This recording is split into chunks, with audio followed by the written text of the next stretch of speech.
ભારતના રાષ્ટ્રીય તહેવારોમાં 26 જાન્યુઆરીનું વિશેષ અને ગૌરવપૂર્ણ સ્થાન છે. આ દિવસ ભારતના બંધારણ અમલમાં આવ્યાનો દિવસ હોવાથી સમગ્ર દેશમાં આઝાદી, લોકશાહી, એકતા અને રાષ્ટ્રીય ગૌરવની ભાવના સાથે ઉજવવામાં આવે છે. દરેક શાળા, સંસ્થા અને નાગરિક માટે આ દિવસ દેશપ્રેમ વ્યક્ત કરવાનો સુવર્ણ અવસર બની રહે છે. આવી જ દેશભક્તિ અને ઉત્સાહથી ભરપૂર વાતાવરણમાં શ્રી સર્વમંગલમ વિદ્યાલય ડીસા દ્વારા 26 જાન્યુઆરીના દિવસે ભવ્ય અને સુવ્યવસ્થિત કાર્યક્રમનું આયોજન કરવામાં આવ્યું હતું. કાર્યક્રમ આયોજન અને તૈયારી.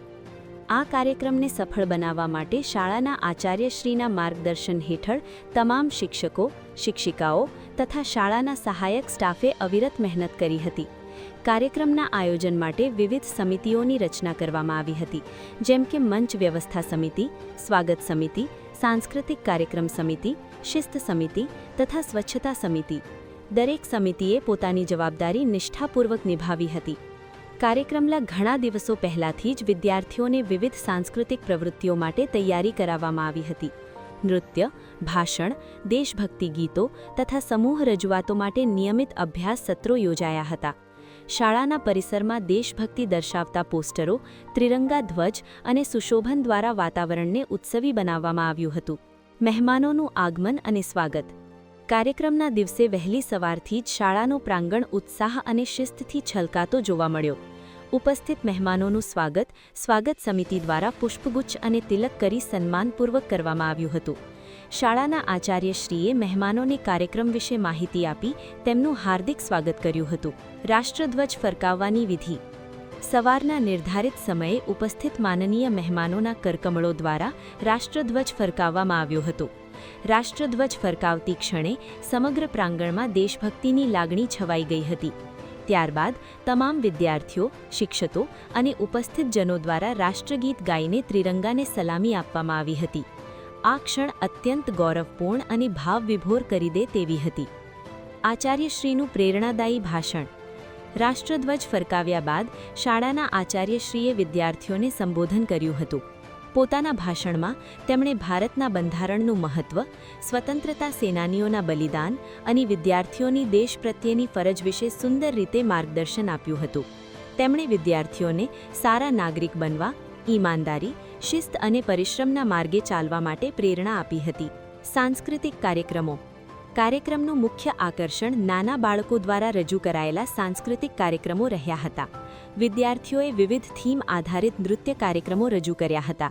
દેશભક્તિ, એકતા, વિવિધતામાં એકતા, સ્વચ્છ ભારત અને નારી શક્તિ જેવા વિષયો પર આધારિત નૃત્યો દ્વારા વિદ્યાર્થીઓએ પોતાની પ્રતિભા રજૂ કરી હતી.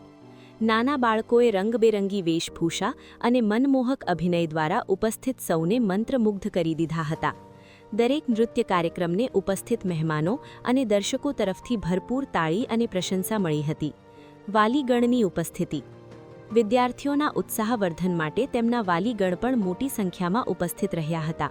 પોતાના બાળકોને મંચ પર પ્રસ્તુતિ કરતા જોઈને વાલીગણમાં ગૌરવ અને આનંદની લાગણી સ્પષ્ટ રીતે જોવા મળી હતી.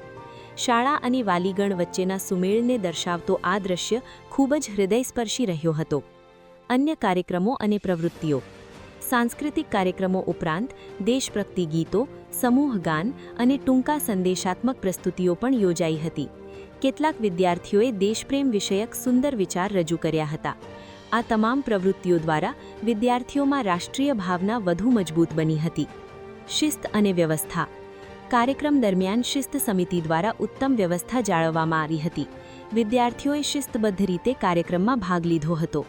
સ્વચ્છતા સમિતિ દ્વારા સમગ્ર શાળા પ્રાંગણ સ્વચ્છ અને સુવ્યવસ્થિત રાખવામાં આવ્યું હતું. આભાર વિધિ. કાર્યક્રમના અંતે આભાર વિધિનું આયોજન કરવામાં આવ્યું હતું. કાર્યક્રમને સફળ બનાવવા માટે મહેનત કરનાર તમામ શિક્ષકો, શિક્ષિકાઓ, સ્ટાફ, વિદ્યાર્થીઓ તથા વાલીગણનો હૃદયપૂર્વક આભાર માનવામાં આવ્યો હતો. ઉપસ્થિત મહેમાનો પ્રત્યે પણ વિશેષ કૃતજ્ઞતા વ્યક્ત કરવામાં આવી હતી. શ્રી સર્વમંગલમ વિદ્યાલય ડીસા દ્વારા આયોજિત 26 જાન્યુઆરીનો કાર્યક્રમ સંપૂર્ણ રીતે સફળ અને યાદગાર રહ્યો હતો. આ કાર્યક્રમ દ્વારા વિદ્યાર્થીઓમાં દેશપ્રેમ, શિસ્ત અને રાષ્ટ્રીય મૂલ્યોનું બીજ રોપાયું હતું. સમગ્ર કાર્યક્રમ ઉત્સાહ, ગૌરવ અને આનંદથી ભરપૂર રહ્યો હતો.